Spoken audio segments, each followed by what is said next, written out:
আপনার কি কখনো এমন হয় মালাটা হাতে নিয়েছেন কিন্তু মনটা কোথাও নেই? নাম জপ করছেন কিন্তু ভিতর থেকে কোনো টান আসছে না। মনে হয় আজ আর করব না, কাল থেকে শুরু করব।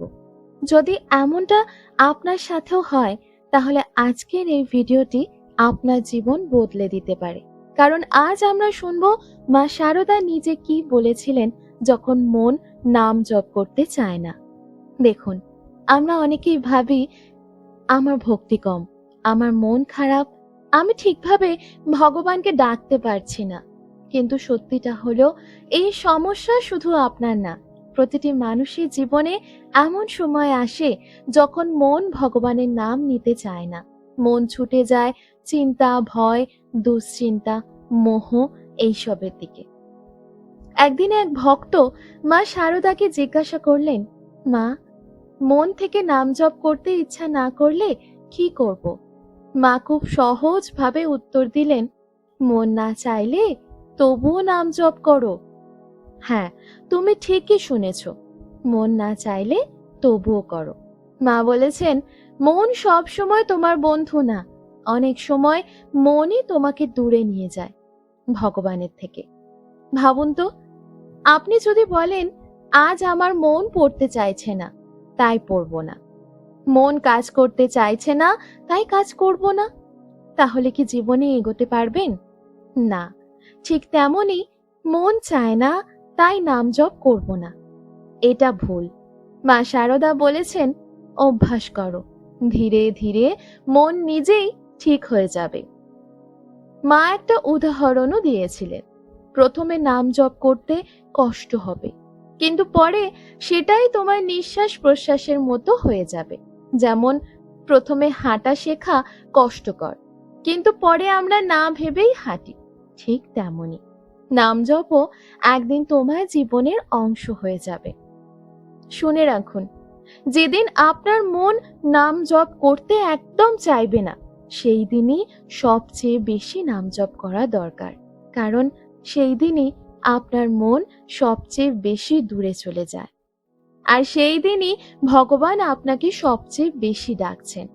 তাহলে কি করবেন? জোর করে হলেও 5 মিনিট বসুন, মালা হাতে নিন, ধীরে ধীরে নাম বলুন। মন না থাকলেও চালিয়ে যান।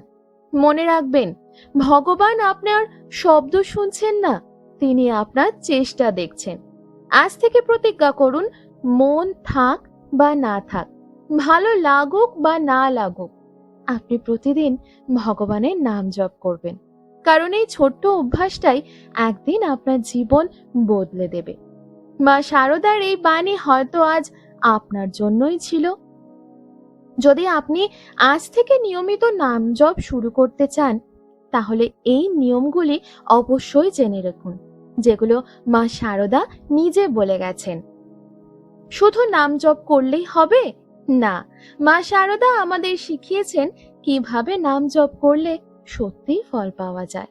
চলুন খুব সহজভাবে বুঝে নিই। মা বলতেন, একটু নিরিবিলি জায়গায় বসে জপ করো, যেখানে শব্দ কম, যেখানে মন একটু শান্ত হতে পারে। কারণ বাইরের শব্দ যত কম হবে, ভেতরের ঈশ্বরকে তত বেশি অনুভব করতে পারবেন। মা শারদা বলতেন, প্রতিদিন একই সময়ে জপ করলে মন অভ্যস্ত হয়ে যায়। ভোরবেলা, ব্রহ্ম মুহূর্ত সবচেয়ে ভালো, না পারলে সন্ধ্যায়। সময় ঠিক থাকলে মন নিজেই সেই সময় ভগবানের দিকে যেতে শুরু করবে। মা বলতেন, মালা নিয়ে জপ করো, এতে মন একাগ্র হয়। 108 দানা মালা, প্রতিটি দানায় একটি নাম। এতে আপনার মন এদিক ওদিক কম ছুটবে, আর ধীরে ধীরে একাগ্রতা বাড়বে। সবচেয়ে গুরুত্বপূর্ণ কথা, শুধু মুখে বললে হবে না। মা শারদা বলতেন, মন দিয়ে নাম করো, না হলে জোর করে হলেও করো। খুব দ্রুত না, খুব জোরে না, ধীরে অনুভব করো, যেন প্রতিটি নামের সাথে আপনি ভগবানকে ডাকছেন। সবচেয়ে বড় সমস্যা, মন বারবার অন্যদিকে চলে যায়। কিন্তু মা শারদা বলেছেন, মন চলে গেলে আবার ফিরিয়ে আনো, বারবার আনো। 10 বার গেলে 10 বার আনুন। 100 বার গেলে 100 বার আনুন। এটাই সাধনা, এটাই জপের আসল শক্তি। মা কখনো বলেনি একদিনেই অনেক কিছু করতে হবে। প্রথমে 5 মিনিট, তারপর 10 মিনিট, তারপর 15 মিনিট। ধীরে ধীরে এটাই আপনার জীবনের অংশ হয়ে যাবে। মা শারদার সবচেয়ে বড় বাণী, ভক্তি না থাকলেও নাম করো, ভক্তি আসবে। আজ যদি অনুভূতি না থাকে, আজ যদি মন না লাগে, তবুও থামবেন না। কারণ আপনার এই ছোট্ট চেষ্টাই একদিন বিশাল আশীর্বাদ হয়ে ফিরে আসবে। মনে রাখবেন, আপনি যখন নাম জপ করছেন, আপনি হয়তো ভগবানকে খুঁজছেন, কিন্তু সত্যিটা হলো ভগবান তখনই আপনাকেও খুঁজছেন। আজ থেকে একটা ছোট্ট সিদ্ধান্ত নিন, প্রতিদিন শুধু 5 মিনিট, মন থাক বা না থাক, আপনি নাম জপ করবেন।